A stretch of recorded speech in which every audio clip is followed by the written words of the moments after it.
Podcast Finestra, cultura financiera. Bienvenidos al Podcast Finestra. Estamos ya listos para llevarles información interesante, muchísimos temas de los cuales hablar, pero antes de empezar a hablar, presentamos a quienes nos acompañan en la mesa. Pati Castellanos, o lo que queda de ella, encargada de las relaciones públicas de Finestra. Hola, un poco agripada aquí, pero contenta de estar aquí nuevamente. Imelda Flores, analista financiera de Finestra. ¿Cómo estás, Imelda? Muy bien, ¿y tú? Y aquí en el centro del huracán del virus, ¿no? Vamos a hablar de ahorro, que es el tema del mes de julio. Vamos a hablar de los últimos números del crecimiento del país, entre otras cosas. Así que empezamos. Análisis financiero.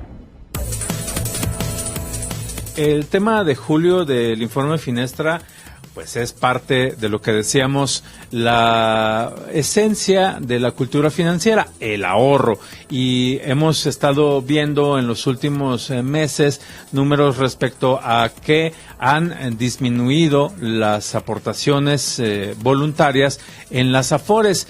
Salió una nota informativa en la cual decían que los que tienen mayores problemas son los millennials, que ya no tienen el mismo esquema de fondo de ahorro para el retiro. Ellos están en otro esquema, pero tampoco se ha visto movimiento de los jóvenes hacia querer ahorrar para el futuro, y platicábamos en el podcast pasado de lo importante que es esto.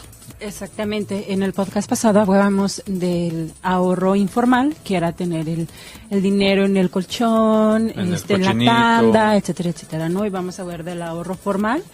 Y pues la manera más adecuada de medirlo es a través de las Afores, a través de las cuentas que manejan estas administradoras para el retiro, que se conocen como Afores, y que es donde va todo nuestro dinero como trabajadores, y es donde tenemos la oportunidad de ahorrar más. Desde 2014, la CONSAR, que es la Comisión Nacional de Ahorro para el Retiro, que es quien vigila y organiza a las Afores, organizó un programa que se llama, es una estrategia de educación financiera.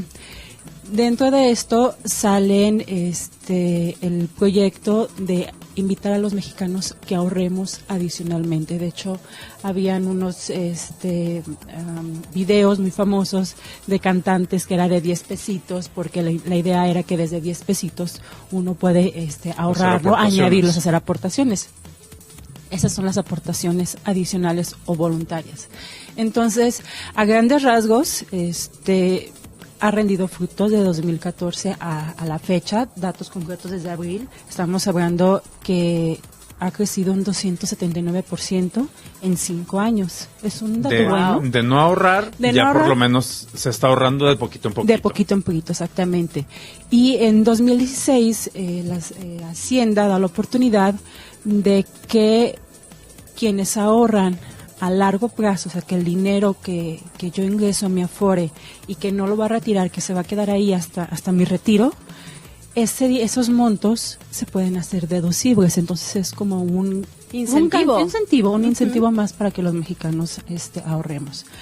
Pero pues ahora sí son datos buenos, pero dependiendo del ojo que veamos, ¿no? Que se mire. Exactamente, porque al fin y al cabo, pues, ¿qué porcentaje es? Es muy poco el porcentaje de quienes lo hacen. Y sobre todo pensando en que la mayoría a lo largo de su vida, digamos, desde antes que empezara este programa de incentivos, no lo hizo. Es, digamos, en tiempo, es poco respecto al total de la vida laboral de la gente, ¿no? O desde que por lo menos empezó este esquema de los Afores. Exactamente, o sea, desgraciadamente no tenemos la forma de medir cuántas, se saben los montos, pero no sabemos si son solamente 10 millones de mexicanos los que hacen esas aportaciones voluntarias adicionales, o son 68 millones de mexicanos, que son los 68 millones de cuentas que hay en el sistema, ¿no? Entonces, son montos buenos,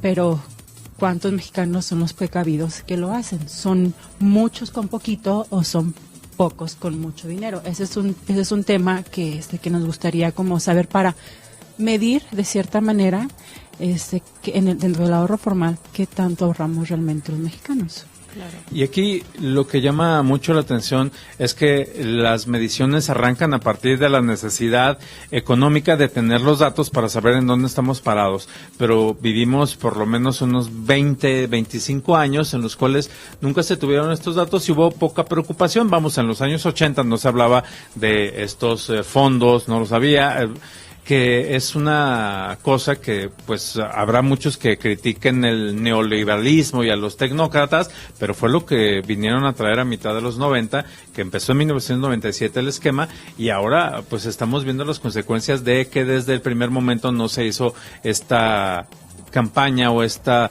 manera de incentivar a la gente a que aportara de manera voluntaria para que creciera esto. Y me gustaría remitirme a un ejemplo de una persona que conocí en una reunión familiar y que me decía, yo tengo 56 años y me asesoraron y me dijeron, bueno, si ahorras todos los meses 6,000 pesos en los 4 años que te restan de vida laboral y ya puedas acceder al retiro, pues vas a tener, si ahorras 6,000 pesos mensuales durante estos 4 años, una pensión de cerca de 50,000 pesos. Y yo dije, ok, es esos 4 años de 6,000 pesos al mes, más lo que ya tenía ahorrado. Claro. Entonces, me pareció muy interesante que ya lo estuviera percibiendo así, porque está haciendo el esfuerzo de ahorrar 6,000 pesos al mes durante 4 años, pero a largo plazo el beneficio va a ser... Claro, tener un retiro digno. Un retiro Imagínate muy que digno. hubiera hecho eso desde el principio, ¿no? No serían los 6,000, serían... Exactamente. Quizá menos. No tendría que verse tan ajustado. Y podría acostumbrarse a un ingreso y a un ahorro cada mes y a un gasto equilibrado cada mes para lograr un ahorro o un retiro pues más adecuado, ¿no? Y eso es a lo que me quiero remitir. Cómo hay personas que lo pueden hacer, porque hay gente que no lo puede hacer, pero si se quiere lograr una pensión digna, hay que ahora hacer un esfuerzo. Si en 1997 que empezó el esquema nos hubieran dicho, si haces esto vas a tener estos beneficios, creo que otra cosa hubiera cambiado, ¿no? Hubiera sido, perdón. Y otro punto importante de las Afores, son 2 puntos. Por el lado de los trabajadores o de los mexicanos, tenemos un ahorro, ¿no? Obviamente a través de una institución que utiliza nuestro dinero para invertirlo en algo. Ok, ahora vamos hacia el otro lado, el algo. Ese algo, las Afores toman el dinero de Pati, de Franco, el mío y el de otros millones de mexicanos, lo toman, crean portafolios e invierten dentro de valores mexicanos. Entonces, las Afores son una maravilla, la verdad. Son cuentas administradas donde, por un lado, a nosotros como inversionistas ya en ese papel nos están generando un beneficio, ya sea a mediano o a largo plazo. Y por otro lado, están generando que la economía vaya creciendo. ¿Por qué? Porque los instrumentos en los que invirtieron estas Afores es en deuda de alguna empresa, es en proyectos productivos de alguna empresa, es en deuda del gobierno, que simplemente lo que están haciendo es generando que el motor de la economía siga creciendo, ¿no? Y la mayoría de instrumentos en los que invierten las Afores es en México. Entonces el dinero se queda y se produce aquí en México. Y una cosa que hay que destacar, Imelda, la inversión que se hace es segura, vamos, no es capital de riesgo. No, las Afores tienen una estructura muy específica, la cual fue creada a través de la CONSAR, que es quien les da los límites para primero les puso 5 perfiles. Dentro de esos 5 perfiles delineados cada uno por fecha, por edades de inversionistas o de ahorradores en rangos específicos, y dependiendo de esos rangos es donde puede involucrar un poquito más de riesgo. Pero te estoy hablando que del riesgo de las Afores, o las Afores tienen más riesgo, es un 8% en renta variable, contra un 1% de renta variable, no hablando de acciones específicamente, que realmente es muy pequeño. Y la intención es, como en cualquier portafolio de inversión, que entre más joven eres, tienes la mayor capacidad de invertir en instrumentos de renta variable. Conforme más acercándote al retiro estás, menos susceptible eres a la renta variable y quieres inversiones fijas, ¿no? Entonces, bajo esa estructura es como están formados las planes de inversión de cada uno de las Afores, ¿no? Y es como nos vamos beneficiando también nosotros. Y te pregunto esto porque hay mucha desinformación en la calle y seguramente, Pati, te has encontrado con que el gobierno nos está robando el dinero. Cuando salió la información del aeropuerto o la cancelación del aeropuerto de la Ciudad de México, se dio a conocer que una buena cantidad de dinero de las Afores estaba invertida en el aeropuerto y todo el mundo, no, es que el gobierno nos está robando. No, al final de cuentas, es una manera de que el gobierno se autofinancia. Sí, exactamente. Así como el gobierno, así como una empresa obtiene recursos, que una vez más lo comentamos, los recursos que se obtienen a través de la emisión de deuda en el mercado bursátil es mucho más económico que un crédito bancario. Entonces, las empresas, el gobierno emite deuda en el mercado financiero de México y el extranjero para obtener recursos y con eso financiarse y con eso crear proyectos productivos, ¿no? Entonces, cuando se habla de que hubo una pérdida de ganancias en Afores, pero que se van a recuperar, es una especie de fondo revolvente, ¿no? Lo que pasa es que los portafolios de las Afores tienen una estructura y una parte, como ya lo comentamos, está invertido en acciones o en instrumentos que fluctúan. Entonces, es por eso que en ocasiones, cuando abrimos nuestro estado de cuenta trimestral, nos damos cuenta que en ocasiones está un poquito más arriba y un poquito más abajo. ¿Por qué? Porque va de la mano con la evaluación hasta ese día de esos instrumentos de renta variable. Como no se han liquidado, no está tomado esa ganancia o esa pérdida, simplemente están diciendo que el valor hasta ese día es un poquito diferente, puede ser inferior que en el trimestre anterior o puede ser superior que en el trimestre anterior. Y también acabo de recordar que serán un año más o menos, 9 meses, hubo un caos en internet porque hubo una caída fuerte de las bolsas en todo el mundo, en México y en Estados Unidos. Entonces, obviamente, eso provocó un menor evaluación en los instrumentos de las Afores. Eso quería decir, a nosotros veíamos nuestra de cuenta y teníamos pérdida. No pérdida, sino era menos lo que teníamos, ¿no? Entonces, fue toda una revolución de la mano con nos que están si robando el X% de... Me costó, no sé, 6,000 pesos de mi retiro, la cancelación del aeropuerto, bla, bla, bla. Pero al siguiente trimestre, la bolsa mexicana, si bien lo hemos comentado aquí, no ha logrado recuperarse o remontar completamente, pero sí por lo menos logró recuperar parte de ese terreno perdido y no vimos una minusvalía adicional en esos Afores, ¿no? Sí, y eso quien revise su estado de cuenta lo puede notar. Yo sí registré una baja, pero después vi la recuperación al siguiente estado de cuenta, trimestre, ¿no? Exactamente. Entonces, creo que es muy importante, creo que el tema de las Afores es muy delicado en la medida de que hay mucha desinformación, pero yo en vez de preocuparme de, me quitaron o perdí X cantidad de dinero por las inversiones del país, pues mejor inviértele tú y haz tu ahorro voluntario, ¿no? En vez de estar preocupándote de esto. Al final de cuentas hay que entender que es un instrumento que al país le sirve y a ti te sirve. Exactamente.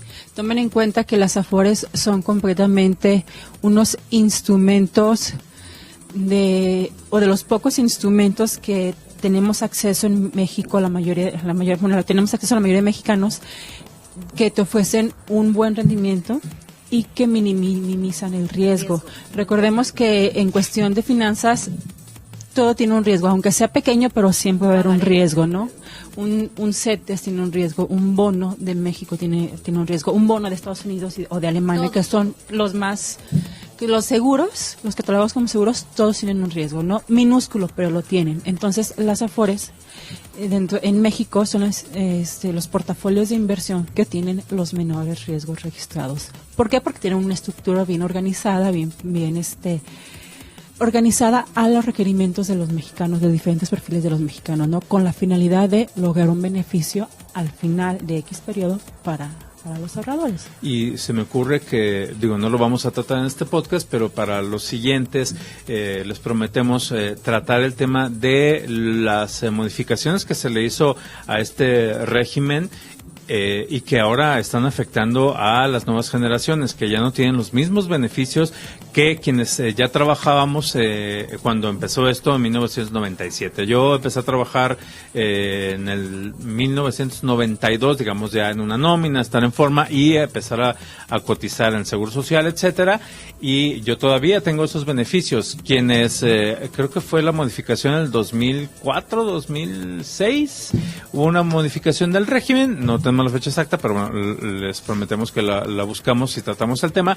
Pues ahora ya no tienen esta misma situación y van a tener un problema precisamente para el futuro, y eso es parte de la cultura financiera que si ustedes, amigos que nos escuchan, son menores de 30, 35 años, pues sí deberían de estarse preocupando, porque cuando sean viejitos pues no van a tener dinero como los que hoy gozamos de este sistema de Afores. Pues simplemente que se ocupen, que es momento de hacer depósitos adicionales, hacer nuestro ahorro solidario, nuestro ahorro voluntario a nuestros Afores, que sean muy conscientes que sí tengan Afores, que no lo dejen nada más a lo que te descuentan cada quincena y a lo que te aporta el patrón, sino que le metas adicionales. ¿Por qué? Te preocupes por tu retiro. Exactamente. Sí. Estas personas a veces me preguntan, oye, ¿cómo le hago? ¿Dónde pueden ir a hacer esas aportaciones? ¿En la Afore en la que estén? ¿Con el asesor? Es que realmente está la opción para que lo hagan desde un 7-Eleven, obviamente nada más. O en línea. O en línea. O incluso en las empresas para las cuales trabajan, solicitan que se haga un descuento adicional al que por ley están obligadas, ¿no? Entonces, sí hay, como todo, siempre hay caminos, nada más es cosa de tener la intención de seguir. Claro. Sí, es cuestión solamente de leer perfectamente el estado de cuenta. Ahí debe de estar la información de cómo hacer los depósitos a las aportaciones adicionales, pero en sí te digo, está para que así como vas y tú pagas la luz a un 7-Eleven, llegues tu documento y hagas un depósito adicional. En tu estado de cuenta viene tu número de cuenta y tu cuenta la administra siempre una institución bancaria, entonces pues tan fácil como eso, ¿no? Entonces, pues un tema interesante que trataremos de forma más amplia seguramente en otros podcasts. Finanzas personales. Y como parte de la cultura financiera hay una aportación que hace Finestra que celebró la charla número 50 multitudinaria, y que es una aportación a cambiar nuestros hábitos económicos, financieros. ¿Y cómo la viviste, Pati, tú que has estado prácticamente en una buena parte del proceso? La verdad, muy contenta, pero sobre todo muy orgullosa y de la empresa en particular, Franco, porque el que la empresa destine un recurso importante para que este proyecto se haga realidad, porque este proyecto lo llevamos gratis a la comunidad.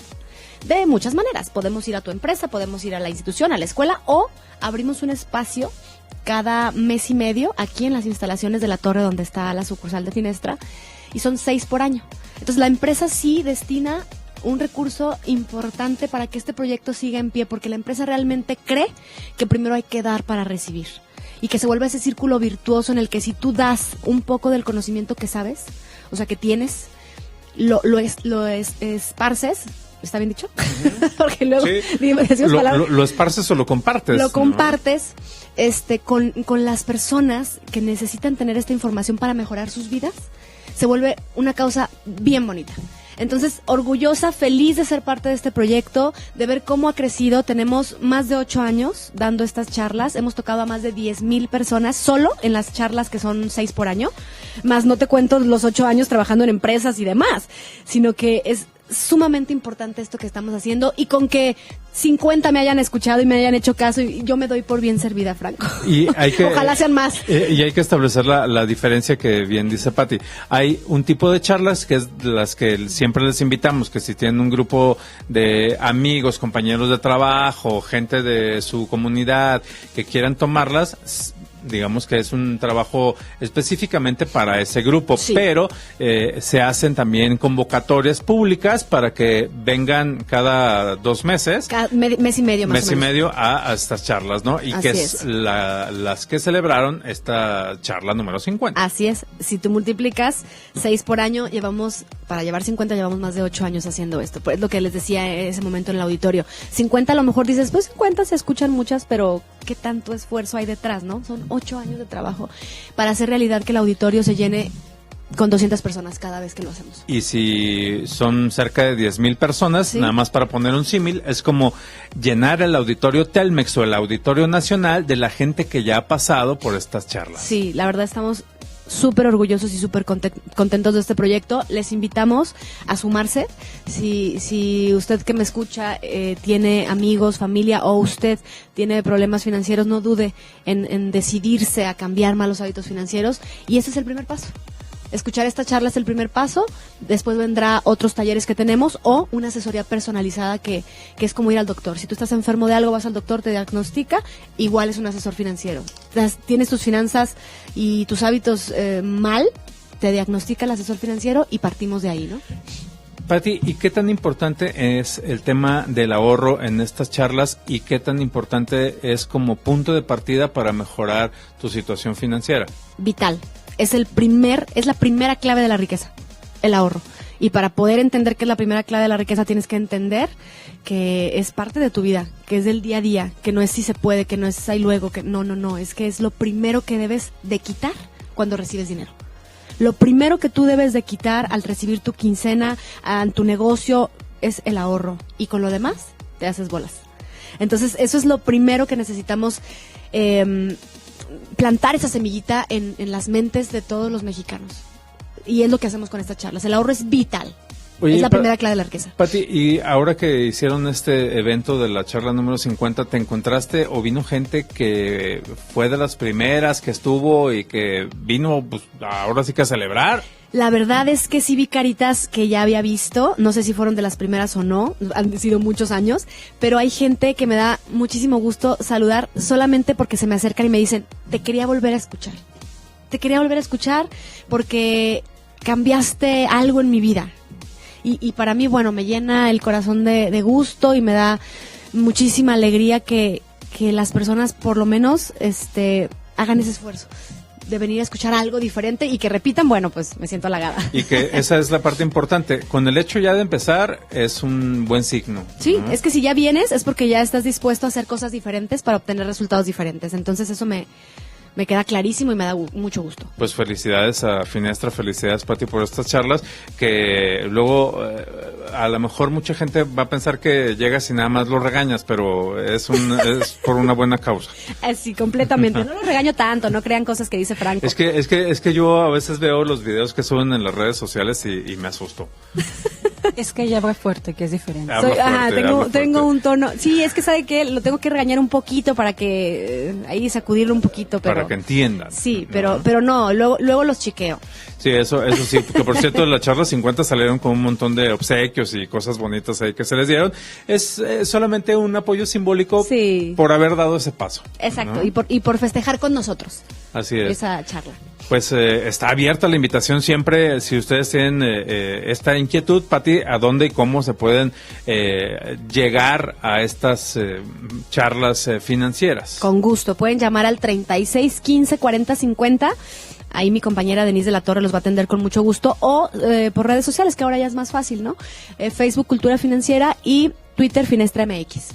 Pues no digan que no se enteraron, que no supieron, ahí está la información y pues es nada más levantar el teléfono y llamar.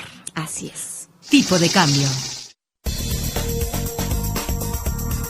Entramos al apasionante y divertido mundo del tipo de cambio Pero antes de eso vamos a platicar de lo que en los días anteriores a esta grabación, los 2-3 días anteriores, ha estado sucediendo. Mucha información empezó a fluir por las cifras que evalúan el crecimiento del país en el segundo trimestre del año, y bueno, es información que los políticos agarran, unos para presumir, otros para atacar, pero que tiene su base en números. Esos no mienten y no son fáciles ni es bueno cambiarlos. Mira, los números siempre se pueden interpretar de 1001 maneras. Ahora sí que dependiendo del perfil que tengas es como lo vas a interpretar. Puede ser bueno, puede ser malo, sobre todo porque siempre hay proyecciones, siempre hay especialistas que te dicen no, la lectura de este indicador es tanto. Cuando son por abajo o por encima, sorprenden completamente al mercado y es cuando tienen repercusiones inmediatas en él. En esta ocasión, el INEGI, en su primer lectura o en la lectura oportuna, estimación oportuna, nos dijo que el crecimiento de la economía mexicana durante el periodo abril a junio fue del 0.1, a comparación de que en el periodo enero a marzo hubo una contracción económica, ¿no? Del menos 0.2%. Entonces, aquí la especulación o los pronósticos era que en este segundo trimestre del 2019 la lectura también fuera negativo y eso inmediatamente se conjugaba con una lectura de que es una recesión técnica, ¿no? Que recesión técnica se le conoce a 2 trimestres consecutivos negativos. Salió positivo el dato, entonces hay quienes, pues como dices tú, Franco, lo festejaron. Hay quienes lo siguieron presionando al presidente y a las autoridades porque no es una lectura buena, pero el dato ahí está, ¿no? Tal cual. Y en esta situación, como tú dices, cada quien lo puede interpretar de cualquier manera, ¿no? Bueno, es que el primer semestre al segundo crecimos, ya no estamos en negativos, pero seguimos por debajo del 0. Entonces, cada quien lo puede leer. Aquí el asunto, y que es lo que nos debe de importar, es que por lo menos hay un signo de que algo se está moviendo. Aquí el punto, a grandes rasgos, el punto es, durante el segundo trimestre no creciste, no decreciste más bien, creciste un poquito. Pero creciste, es como un lado positivo. Uh-huh. Pero que tampoco es curarse en salud. No, pero todavía es bajo. Es como cuando vas con el médico, ¿no? Te dicen, oye, pues adivina que ya no estás tan enfermo, pero sigues un poquito con gripita. Uh-huh. Porque tu crecimiento no es bueno todavía. Todavía tienes inflamada y rojita la garganta. Exactamente. Exactamente, o sea, no estás al 100, la economía mexicana no está al 100. Para eso tendría que mostrar un crecimiento arriba del 1%. Entonces, si hay algo que le aqueja a nuestra economía, esperemos el 23 de agosto, que es cuando el INEGI ya da la lectura formal de cuánto creció México, veremos exactamente qué es lo que le dolió a nuestra economía durante el segundo trimestre y pues se puede corroborar que se creció solamente el 0.1%, que el crecimiento podría ser mayor o que realmente pudo haber un decrecimiento en estos 3 meses, ¿no? Y en este contexto, el panorama nacional está, digamos, como muy en el foco del huracán y se ha perdido de vista un poco lo que ha sucedido afuera y que es lo que influye el tipo de cambio. Por ejemplo, ya hubo cambio de primer ministro en Inglaterra. Trump empezó a relajar un poco la situación con China, con la marca Huawei. Digamos que hay ahora cosas más positivas que no han estado presionando. Aunque en ese tema siento yo que están pateando el balón, porque después, a finales de junio, que fue cuando se reunieron, cuando fue el G20 que se reunieron Trump y Xi Jinping, el ministro chino, sí. Ellos quedaron de que iba a haber reuniones, que iban a nuevamente haber reuniones o negociaciones comerciales. Y esas negociaciones se acaban de realizar en la última semana de junio. No se llegó a una conclusión, no hubo No hay un resultado todavía. Y solamente dijeron, en septiembre nos volvemos a reunir. Entonces, están pateando el balón, simplemente. Pero en ese patear el balón no están provocando sacudido al mundo, sí. ¿no? No están exactamente, no están pateando el avispero, están simplemente aventando el balón un poquito más adelante y ya. No están jugando con nuestro estrés. Que mucha gente, Imelda, se preguntará, ¿y esto a mí por qué me tiene que importar? Mira, pues simplemente Estados Unidos y China son las principales economías del mundo, donde si una economía está bien, un país está bien, está produciendo, está creando empleos, está enviando productos hacia otros países, los otros países le están consumiendo. Entonces, si hay una menor actividad económica en China y en Estados Unidos, derivado a que hay menos proyectos, hay proyecciones de menor crecimiento. Ya lo hemos hablado aquí, esas proyecciones te pegan en el ánimo del inversionista o del productor, de quienes producen, de los empresarios que producen más. Entonces va pegando en el ánimo y simplemente se va produciendo menos. Y eso va de la mano con la publicación de datos que confirman esto. Se está exportando, importando menos, se está produciendo menos. O sea, simplemente los primeros focos fue como que, no consumo, estoy consumiendo pues menos porque ahí puede haber una desaceleración económica. Pero como es tan constante, porque no se ha resolvido este tema, porque no se ha resuelto este tema, pues simplemente seguimos sin consumir adicional. Entonces, si no estamos consumiendo nosotros, pues ellos no están vendiendo y es como un ciclo negativo en este caso que nos está afectando a México y a otros países. Recientemente Fondo Monetario Internacional hizo una proyección de lo que ellos esperan que sea el crecimiento económico de México y de Estados Unidos y de China y del mundo, y a la mayoría nos pegó, ¿no? Creen que va a bajar las actividades económicas de estos países porque no se ha podido resolver este tema, ¿no? Y he estado viendo cómo ha fluctuado el tipo de cambio y no ha sido tan drástico como en semanas anteriores, ¿no? Sí, no, es que te digo, el tema está ahí pendiente, mientras que no salga algo fuera de nota, el tipo de cambio va a estar ahí, porque ya sabe que esa enfermedad está ahí, pero mientras que no reviva esa enfermedad, mientras que no reviva el tema y que sea drástico, pues en ese tipo de cambio no se va a ver afectado. Lo vería, por ejemplo, en la reacción que ha tenido Donald Trump hacia Irán, ¿no? Que es, digamos, un foco de tensión que puede estallar en cualquier momento. Ese es otro tema también interesante. Y que el tema en Europa con el Brexit y las elecciones en España también se resuelvan. Entonces son asuntos que están ahí como focos, pero están todavía en estado amarillo. Exactamente. Por ejemplo, el último tema que afectó a nuestro peso fue la noticia de que por fin, después de meses, la Reserva Federal bajó su tasa de interés. De tenerla en el rango de 2.25 a 2.5, la bajó a 2.25. Son 25 puntos base, con la inquietud o con la finalidad de ayudar a su desacelerada economía, que si bien está creciendo a un menor ritmo, está creciendo arriba del 2%, pero estaba creciendo al 3%. Entonces, ese es su foco de atención de la Reserva Federal. O sea, fíjate por lo que se preocupa, ¿no? Porque ya ahora en vez de crecer al 3%, están creciendo al 2%, mientras que México está creciendo al 0.1%. Pero bueno, esos son otros temas.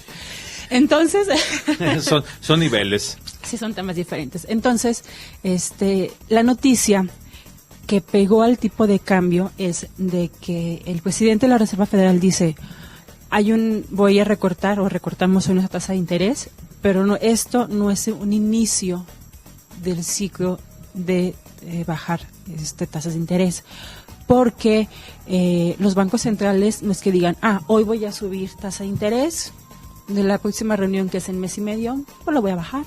Dentro de 3 reuniones, pues lo voy a volver a subir. No, simplemente ellos hacen sus ajustes al alza o a la baja, de poco en poco, dependiendo cómo dicta la economía. Entonces, los rumores o las especulaciones es de que si la Reserva Federal está bajando o podría iniciar una etapa de descender la tasa de interés, eso quiere decir que hay una desaceleración económica importante y que de cierta manera te puede llevar o podría llevar a una recesión dentro de su economía, que en otras ocasiones eso ha ocurrido.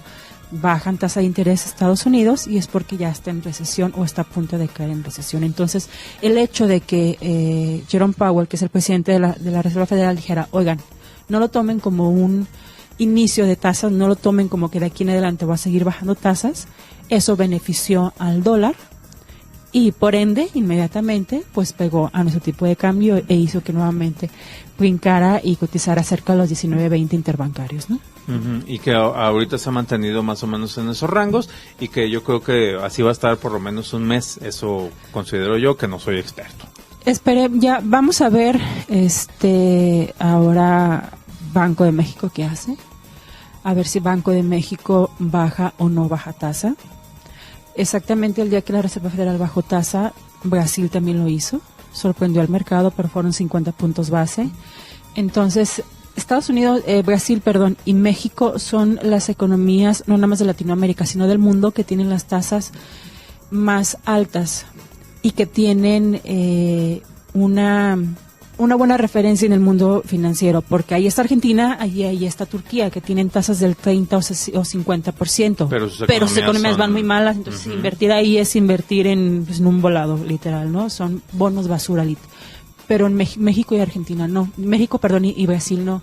El hecho de que Brasil haya bajado su tasa de interés puede generar que si Banco de México la mantiene, lleguen más capitales a México. A México, porque México tiene una tasa más alta que Brasil. O sea, tienen una tasa más o menos similar. El hecho de que Brasil baje su tasa de interés y que México la mantenga y que Estados Unidos la baje, quiere decir que puede ocurrir que se vayan más capitales a México, que vengan más capitales extranjeros a México. Eso va a generar que haya un cambio de dólares a pesos, de esas otras monedas a pesos, y que se aprecie el peso, porque más capitales están llegando aquí a México. Entonces, si esto ocurre, podríamos ver una apreciación del peso, pero no derivado de actividades de la nueva administración, sino por cuestiones de una estrategia monetaria. De que se están acomodando los capitales a nivel internacional. Entonces, la decisión de Banco de México es importante. Ya veremos si siguen o no la tendencia o juegan de manera inteligente. Vamos a ver qué pasa. Banco de México no tiene presión para bajar la tasa de interés. La inflación ha estado ahorita estable dentro del rango de Banco de México, que así lo dictaminó, que el rango es 3% más 1 arriba o 1 abajo. Está sobre 4 la tasa de inflación hasta ahorita, pero nuestra tasa de inflación es muy variable. Entonces pueden haber factores como la gasolina o como algunos precios de productos agroindustriales de alimentos que afectan directamente a la canasta básica y que pueden generar un aumento sorpresivo a la inflación. Entonces, ya veremos si se empiezan a gastar sus cartuchos ahorita o se esperan un poquito Banco de México. Pues muy interesante lo que nos espera las siguientes semanas. Vamos a, por supuesto, a darle seguimiento y a plantearlo en estos podcasts. Por lo pronto ya me aclaraste muchos panoramas, pero sobre todo me hiciste sentir de nuevo que esto está muy divertido. Sí, no nos vamos a aburrir en un buen tiempo. Aburrir, no nos vamos a sentar a ver qué pasa, no, vamos a estar muy entretenidos con esto.